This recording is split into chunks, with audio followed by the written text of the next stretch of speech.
So, when we look back at Pakistan in 2025, one word really comes to mind: spectacle. It was a year that wasn't just defined by what happened, but by the powerful words, the narratives that were spun around those events. Let's try and break down this year of really high stakes maneuvering. And really, this quote just hits the nail on the head. This is the core theme we're going to be exploring. It just perfectly captures the essence of 2025 in Pakistan, right? This huge and often pretty frustrating gap between what politicians were saying, the rhetoric, and what was actually getting done on the ground. Okay, so where do we start? Let's dive right into the internal power plays that really set the stage for the whole year. We're going to see how all these calls for dialogue, these major legal changes, and of course, a lot of dissent, all came together to shape the political landscape. All right, so just to get our bearings, let's take a quick look at a timeline of the key moments from late 2025. From massive protests and a landmark new amendment to a major political verdict, it was a really packed and absolutely pivotal couple of months. So a huge theme throughout this period was the government's call for unity. You see here on Christmas Eve, Prime Minister Shahbaz Sharif makes this big public push for dialogue. He's framing it as this essential step for national stability. This was the official, top-down message being sent out. But, and this is a big but, here's where that rhetoric slams right into reality. Political rivals like Maulana Fazlur Rahman, they come out almost immediately and counter this. They basically suggest these offers were just for show, for the media. And the crucial point here is the accusation that this dialogue, it wasn't really happening behind the scenes. It was all a performance. Okay, let's shift gears now to one of the year's most significant and definitely most controversial developments, the 27th Amendment to the Constitution. And let me be clear, this wasn't some minor tweak. This was a fundamental attempt to completely reshape the country's core power structures.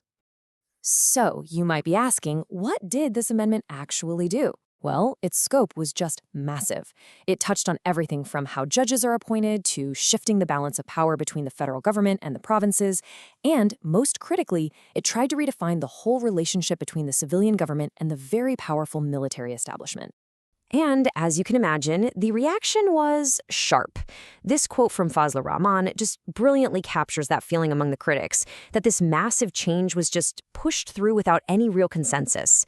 The whole process was seen as heavy-handed, something that bred resentment instead of the unity the government was talking about.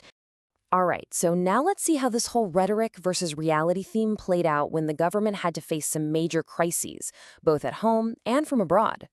When it came to foreign policy, the language was often incredibly bold, really uncompromising. This statement about water disputes with India is a perfect example.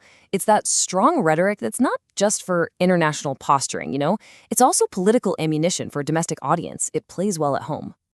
And back at home, things were just as volatile. In October, the religious political party, the TLP, organized these huge protests that led to serious street confrontations. The state's response? It was swift and it was absolute. The party was banned, straight up, under anti-terrorism laws. So this brings up a really critical question, doesn't it? Was this a necessary security measure to keep public order, which is what the government claimed? Or was the whole security narrative being used as a political tool to shut down a powerful opposition movement? It's a tough one. And maybe no single event showed this deep division more clearly than the verdict against former Prime Minister Imran Khan. For his supporters, this was a textbook case of political persecution, a sham trial. But for the government, they said it was just accountability in action, the law taking its course. You have two completely irreconcilable stories for the exact same event. So, while all of this high-stakes political drama was unfolding, the government was also trying to control another really critical narrative: the economy. They were incredibly keen to project this image of progress, of successful reform, even amidst all the turmoil. And the centerpiece of this economic narrative was the privatization of the national airline, PIA. The government was out there hailing the sale of a majority stake as this landmark achievement, calling it a transparent milestone that was going to revitalize a struggling state-owned company. This was their flagship success story. And it wasn't just them saying it. This domestic narrative got a major boost from some external validation.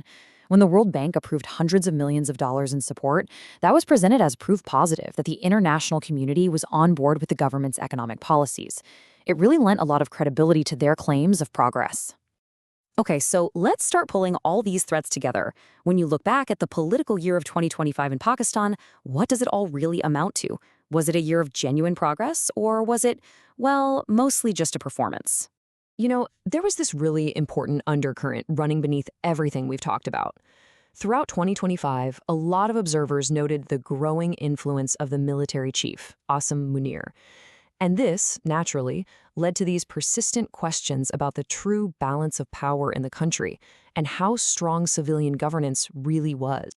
At the end of the day, 2025 was a masterclass in political communication. It really showed how words could be weaponized, how big promises could be made without any real timelines attached, and how the whole national conversation could value a catchy soundbite way more than a workable, long-term solution. I think this quote just perfectly captures the takeaway from the whole year.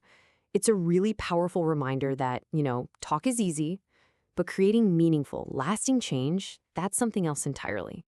So, as we look ahead into 2026, this is the fundamental question that's just hanging over Pakistan's political future.